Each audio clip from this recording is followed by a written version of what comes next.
Hi friends, Mahanadi சீரியலில் காவேரி பார்த்தீங்கன்னா ஐயப்பனோட காரில் போயிடுறாங்க. போயிட்டுருக்கையில் விஜய்க்கு என்னாச்சோ ஏதாச்சோன்னு படபடப்பாக வருது. கால் பண்ணிகிட்டே இருக்காங்க, கால் போகலை. ஐயோ என்னாச்சுன்னு தெரியல, மறுபடியும் அடுக்க, ஆனால் எடுக்கவே இல்லை. ஐயோ ஐயப்பன், எனக்கு ரொம்ப பயமாக இருக்குது ஐயப்பன் அப்படிங்கிறாங்க. கவலைப்படாதீங்க மேடம், அதெல்லாம் சார் எப்படியும் தப்பிச்சிருவாங்க, நீங்கள் ஏன் பயப்படுறீங்க அப்படிங்கிறாங்க. அதுக்கப்புறம் பார்த்தீங்கன்னா ஐயப்பன் வந்துட்டு, நான் வேணா இன்னொரு வாட்டி ட்ரை பண்ணவா மேடம் அப்படிங்கிறாங்க. சீக்கிரம் கால் பண்ணுங்க ஐயப்பன், யாராவது பண்ணி எடுக்கட்டும், அவர் என்ன ஆச்சுன்னு தெரியலையே, மாட்டிக்கிட்டாரா போலீஸில், ஐயோ நான் அவரை விட்டுட்டு வந்தது தப்பு அப்படிங்கிறாங்க. எப்படி மேடம், சார் மாட்டினாலும் மாட்டுவாரே தவிர உங்களை மாட்ட விட மாட்டார் அப்படின்ட்டு ஐயப்பன் கால் பண்ணுறாங்க. அதுவும் போகவே இல்லைங்க. அதுக்கப்புறம் பார்த்தீங்கன்னா கடைசியாக இன்னொரு வாட்டி ட்ரை பண்ணுவோம் அப்படின்னு கால் பண்ணுறாங்க. ஃபோனை எடுத்துடுறாங்க. ஃபோனை எடுத்துட்டு பார்த்தா, என்னாச்சு சார் என்னாச்சு அப்படின்னு கேட்குறாங்க. விஜய் என்ன பண்ணுறாங்க, அப்படியே திருன்னு முடிக்கிறாங்க. விஜய்ட்டு இல்லைங்க ஃபோனு, போலீஸ்காரங்கிட்ட வச்சுருக்காங்க. யோ யார் நீ, என்ன நினச்சிட்டு இருக்க, உங்கள் ஆளை நாங்கள் அரெஸ்ட் பண்ணிட்டோம், ஃபோனை வையா அப்படிங்கிறாங்க. அப்படியே தூக்கி வாரி போடுது காவேரிக்கு. என்ன ஐயப்பன் என்னாச்சு, ஐயோ சாரை அரெஸ்ட் பண்ணிட்டாங்களாம். ஐயோ நான் அப்பவும் சொன்னேன் ஒரு வெளியில் வரவேணான்னு, ஏன் இப்படி மாட்டிக்கிட்டாரே அப்படின்னு அள்ளி அடிச்சுட்டு ஓடுறாங்க. இப்போ என்ன பண்ணலாம் அப்படிங்கல, நம்ம வெண்ணிலா வத்தவங்க போய் பார்க்கணும். அவள் இருந்தால் தான், இல்லையா அவள் மாமாவாவது உண்மையை சொல்லணும் அங்கே என்ன நடந்துச்சுன்னு, இல்லைன்னா என் விஜய் என்ன பண்ணுவாங்கன்னு எனக்கே தெரியலையே அப்படிங்கிறாங்க. மேடம் சாரை போய் பார்த்துட்டு வந்துடுமா. ஐயோ இப்போ நான் போனேன்னா நீ ஏன் இப்படி அலையிறன்னு என்ன கத்துவார், முதல்ல வாங்க ஹாஸ்பிட்டலுக்கு போவோம் அப்படின்னு சொல்லி ஹாஸ்பிட்டலுக்கு போகிறாங்க. பார்த்தா மாமங்காரன் வெளியே இருக்கான். ராகினியும் பசுபதியும் அப்போ தாங்க சாப்பிடணும்னு போகிறாங்க. அது வரைக்கும் அங்கேயே நின்றுட்டு இருக்காங்க. காவேரி ஒளிஞ்சுக்கிட்டே நிற்கிது, எப்படா இந்த பசுவும் கொசுவும் தொலையும் உண்டு. அதுக்கப்புறம் அவங்க போன கையோட உள்ளுக்க ஓடுறாங்க. வெண்ணிலான்னு கூப்பிட்டு இப்படியே எழுப்புறாங்க. வெண்ணிலாவுக்கு கொஞ்சம் கொஞ்சமாக அசைவு வருது. அவங்க மாமா வந்துட்டு, ஏன் இப்படிலாம் பண்ணுறீங்க, அவளை விடுங்க அப்படிங்கிறாங்க.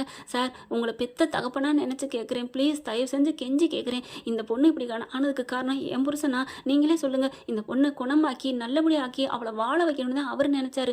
ஆனால் இப்படி பண்ணுறீங்களே, சேராத இடத்துல போய் சேர்ந்துக்கிட்டு அப்படி இப்படின்னு சொல்லிட்டு அழுகுறாங்க.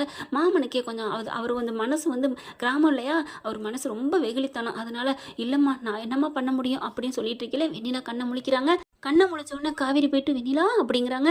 வெண்ணிலா உடனே கண்ணு கலங்குனோடனே காவேரிக்கு ஒரு நம்பிக்கை வந்துடுது. ஒரு உதயம் தெரியுதுன்னு சொல்லுவாங்க இல்லையா, ஒரு ஒளி இருட்டுகள் இருக்கையில் ஒளி வட்டம் தெரியுதுன்னு சொல்லுவாங்களே, அந்த மாதிரி பார்க்குறாங்க. வெண்ணிலா அப்படின்னு சொல்லல, சாரி காவேரி அப்படிங்கிறாங்க. வெண்ணிலான்னு சொல்லிட்டு காவேரிக்கு சந்தோஷம் தாங்கலை.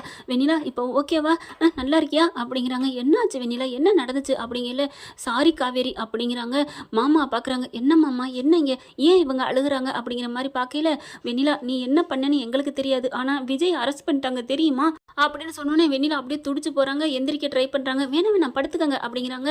நான் வாக்குமூலம் தர்றேன், நீங்கள் வீடியோ எடுங்க அப்படின்னு வெண்ணிலா சொல்கிறாங்க. உடனே சந்தோஷம் தாங்கலை. அப்படியே காவேரி டக்குன்னு மொபைல்லேருந்து எடுக்கிறாங்க. என்ன வெண்ணிலா சொல்லுங்க வெண்ணிலா அப்படிங்கிறாங்க. அன்னைக்கு எனக்கே தெரியாமல் வீடியோ எடுத்தீங்க, அது அப்போ நான் கெட்ட வெண்ணிலாவாக இருந்தேன், அது வேற வெண்ணிலா.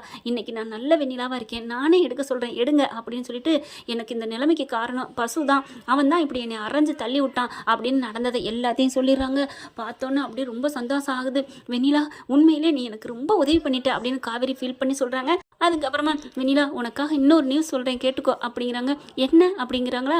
விஜய் நானும் நாங்கள் சந்தோஷமாக வாழ்ந்துட்டுருக்கோம் தெரியுமா, இப்போ அவரோட வாரிசு என் வயிற்றில் வளர்ந்துட்டுருக்கு, நாங்கள் 3 பேரும் நல்லா சந்தோஷமாக வாழணும் இல்லையா, அதை விட இந்த பாப்பா தகப்பெல்லாம் பிள்ளையாக வளரணுமா, நீயே சொல்லு. நீ இதை சும்மா போய் சொல்கிறவங்க கூட சொல்லுவாங்க, நீ ஸ்டேஷனுக்கு சொல்லிடுறியா அப்படின்னு கேட்க, கண்டிப்பாக நான் வரேன் காவேரி, நீ உண்டாயிருக்கியா, நீ கர்ப்பமாக இருக்கியா, ஐயோ நான் என்ன பாவத்தை பண்ண தெரிஞ்சனே, நீ இதை முன்னாடியே என்கிட்ட சொல்லியிருக்கலாம்ல அப்படின்னு முடியாத அதுலேயும் அப்படியே ஒரு தன்னோட அடிப்படையில் வெண்ணிலா நல்லவங்க இல்லையா, அது வெளியில் வருதுங்க.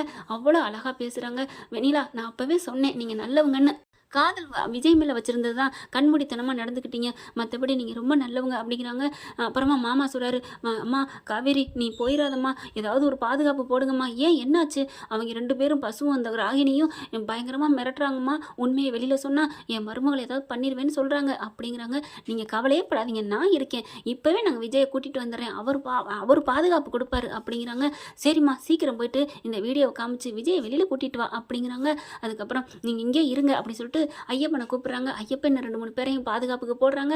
போலீஸையும் இருக்க வைக்கிறாங்க. போலீஸ்கிட்ட கெஞ்சி கேட்குறாங்க, பசுபதி ராகினி மட்டும் உள்ளார விட்டுறாதீங்க அப்படின்ட்டு. எதுக்குமா நான் ஏம்மா அவங்கள விடக்கூடாது அப்படின்னு போலீஸ்காரவங்க கேட்குறாங்களா, அவங்கக்கிட்ட வீடியோ காமிக்கிறாங்க பாருங்க அப்படின்னு சொல்கிறாங்களா. ஐயோ என்னது இது பண்ணது பசுபதியா அப்படிங்கிறாங்க. அதுக்கப்புறம் கொடுங்கம்மா அந்த வீடியோவை அப்படிங்கிறாங்க. இல்லை நான் இங்கே ஸ்டேஷனுக்கு போகணும். அம்மா நாங்கள் எதுக்குமா இருக்கோம் வாங்க அப்படிங்கல. இல்லை சார் நீங்கள் இங்கே இருங்க பாதுகாப்புக்கு, அவன் வந்து ஏதாவது பண்ணிடுவான், அதெல்லாம் நான் ஒன்றும் பண்ண முடியாதுமா அப்படிங்கிறாங்க. சார் ப்ளீஸ் சார் இல்லைன்னா 2 பேரும் போட்டுட்டு நீங்களாவது வாங்க அப்படிங்கிறாங்க. அதுக்கப்புறம் அந்த 2 பேரும் போகிறாங்க. இங்கே போலீஸ் ஸ்டேஷனுக்கு போயிட்டு காவேரி அதை காமிக்கிறாங்க. காமிச்ச கையோட அங்கே இருக்க இன்ஸ்பெக்டருக்கு செம்ம காண்டாகிறாரு. இந்த பசு என்ன நினச்சிக்கிட்டு இருக்காங்க அப்படின்னு சொல்லிட்டு விஜய்கிட்ட மன்னிப்பு கேட்டுட்டு வெளியில் விட்டுறாங்க. ஓடி வந்து அப்படியே காவேரி விஜய் கட்டி பிடிச்சிக்கிறாங்க. ரொம்ப தேங்க்ஸ் காவேரி. என்னங்க நமக்குள்ளே எதுக்கு தேங்க்ஸ் அப்படின்னு சொல்கிறாங்க. என்ன ஃப்ரெண்ட்ஸ் இப்படி போனால் ஓகேவா உங்களுக்குலாம்? பார்க்கலாம் என்ன நடக்க போகுதுன்னு. இந்த பதிவு உங்களுக்கு பிடிச்சிருந்துச்சுன்னா உங்கள் பொண்ணான கையில் ஒரு லைக்கை போட்டு சப்ஸ்கிரைப் பண்ணிடுங்க. Thank you friends.